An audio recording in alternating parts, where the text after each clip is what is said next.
অত্যাধুনিক ডিজাইন, সর্বাধুনিক প্রযুক্তি আর পরীক্ষিত অস্ত্রসজ্জার কারণে যুক্তরাষ্ট্রের তৈরি যুদ্ধবিমান বিশ্বসেরা বলে স্বীকৃত। যুক্তরাষ্ট্র বিশ্বের ১ নম্বর সামরিক শক্তি। তাদের সমরাস্ত্র কিনলে সেই শক্তির কিছুটা ক্রেতাদেশেও সঞ্চারিত হবে।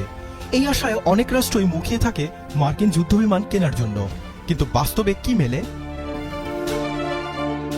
যখন কোনো দেশ আমেরিকার কাছ থেকে যুদ্ধবিমান কেনে, তখন শুধু সে একটা বিমানই কেনে না, সাথে কিনতে হয় একগুচ্ছ শর্ত, নিষেধাজ্ঞা আর টার্মস এন্ড কন্ডিশনসের নামে কিছু বিপত্তি, যেগুলো মনে করিয়ে দিবে আপনি এর মালিক কিন্তু আসল চালক নয়। তিক্ত হলেও এটাই সত্য, অতীতে পাকিস্তান, ইরান, ভেনেজুয়েলা কিংবা ইন্দোনেশিয়ার মতো দেশগুলো যুক্তরাষ্ট্রের এসব চুক্তির বাধায় একাধিক যুদ্ধের সময় তাদের নিজেদের কেনা বিমানই ব্যবহার করতে পারেনি। মিলিয়ন মিলিয়ন ডলারের বিমানগুলো হ্যাঙ্গারে পড়েছিল ধাতব শোপিসের মতোই।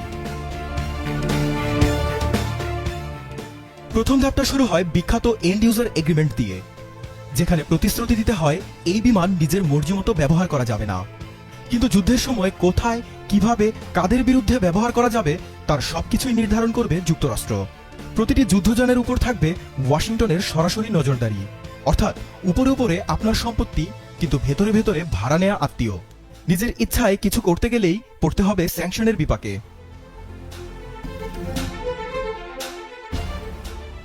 যেমনটা দেখা গিয়েছিল ১৯৯৯ সালের কার্গিল যুদ্ধে।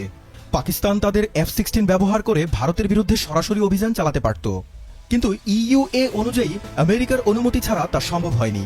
ফলে অনেক সময় F-16 যুদ্ধবিমানগুলো শুধু সীমান্তে চক্কর দিয়ে ফিরে যায়, যুদ্ধের কোনো মিশনেও ব্যবহার করা যায়নি। তারপর আসে ITAR বা international traffic in arms regulation. এটিও এক অদৃশ্য দেয়াল, যা শুধুই মার্কিন অস্ত্র বিক্রয় নিয়ন্ত্রণ করে না, সাথে অস্ত্রের প্রতিটি যন্ত্রাংশ, প্রতিটি সফটওয়্যার কোডের উপর আমেরিকার স্থায়ী নজরদারি নিশ্চিত করে। এর ফলে কোনো দেশ চাইলেও নিজেদের বহরে থাকা পুরনো বিমানটিকে আমেরিকার অনুমতি ছাড়া রিপেয়ার কিংবা আপগ্রেড করতে পারবে না।